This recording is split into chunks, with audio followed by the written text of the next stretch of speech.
5, 4,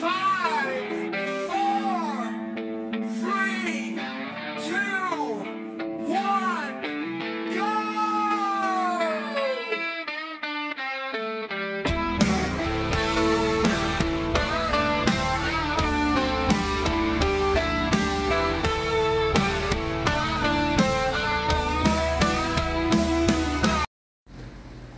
Umaga ng linggo, umaga nga ako nagising dahil dyan nagwalis-walis ako. Habang nagwawalis ako, iniisip ko na sabi ng anak ko ay gusto daw niya pumunta ng ilog. So, ginawa ko na yung una kong gagawin.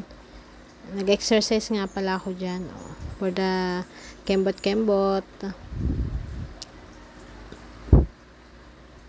So, ito na yung part 2 ko ng pagsusumba. Sumba sa bahay lang siya.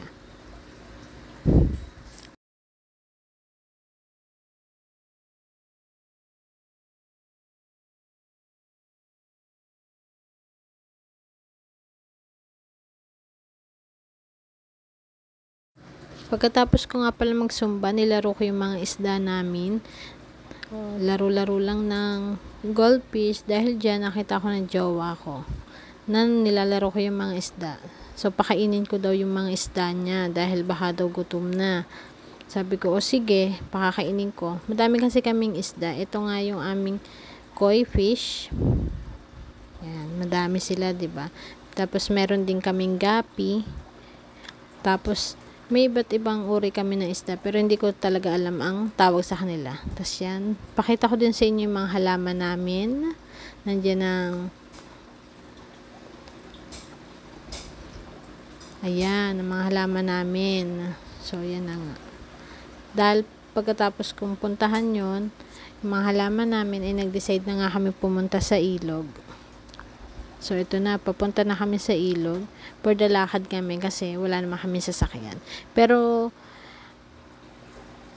mabilis lang naman dahil medyo malapit lang naman yan. Ayan. Yan lang naman yung mga dinaanan namin na gubat. Gubat talaga siya. So, ito nga yung kapatid ko na ganda-gandahan pero taga-bit-bit lang naman namin ng upuan. So, ayan yung anak ko. So, yan na nga. Medyo malapit na kami. So, ito na, malapit na kami sa ilog na pupuntahan namin. Medyo pababa, tapos yung daan niya ay bangin ang papatakan once na madulas ka. So, yan na. Nga pala, itong ilog na ito ay dating labahan lang ng mga tao na taga sa amin. Pero ngayon, dahil nauso na ang washing machine at automatic washing machine, hindi na sila nagpupunta sa ilog.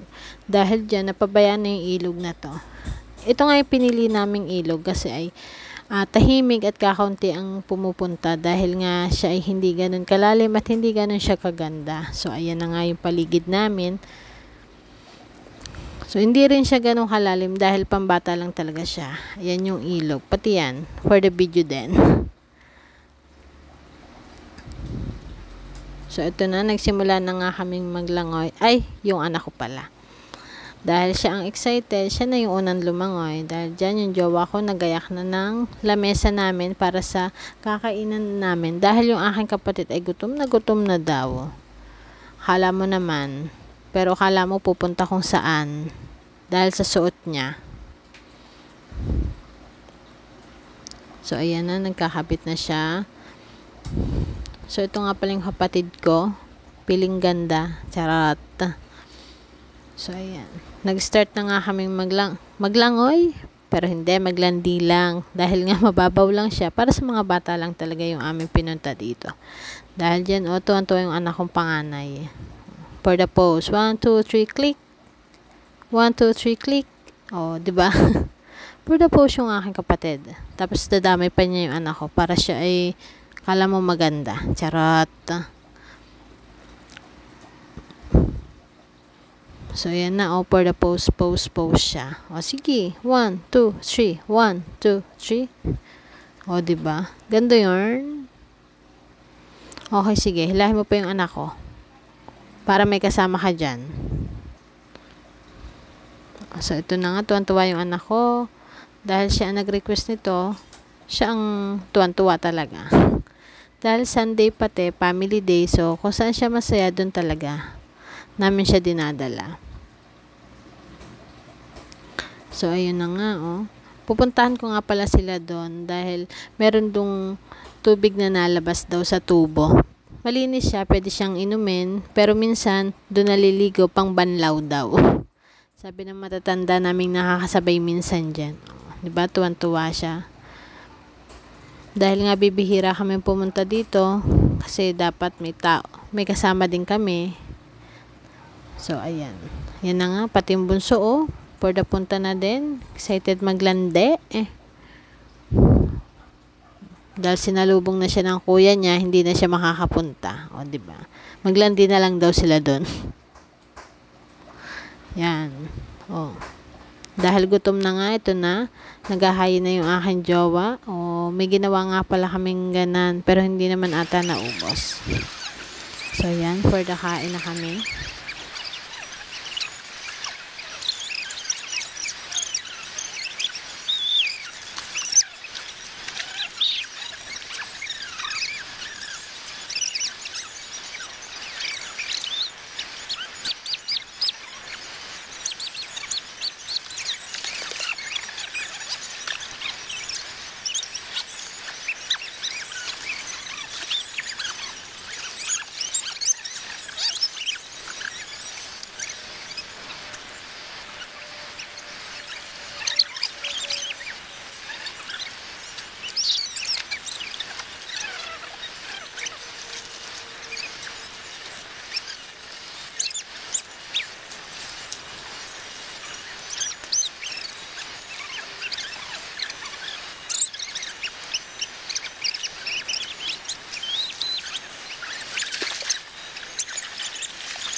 Na nga kaming kumain. O to, nagsimula naman sila maglangoy. Maglaro pala. Dahil nga mababaw, hindi na talaga kami makapaglangoy dyan. Ayan o, diba? Ayaw pa daw niya umuwi, pero kami uwing-uwi na dahil antok na. Sige, maglaro na lang kayo dyan. Dito lang kami sa tabi. Ayan, naglaro na nga sila. O, tuwan-tuwa, diba? Kung saan siya masaya, syempre, doon ng mga parents. So, ito na. Yaya naman siya.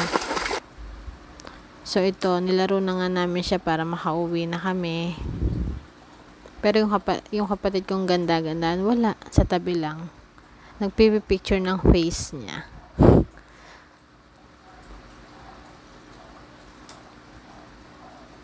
So, naglaro na nga kami, o, diba? Larong bata talaga yan.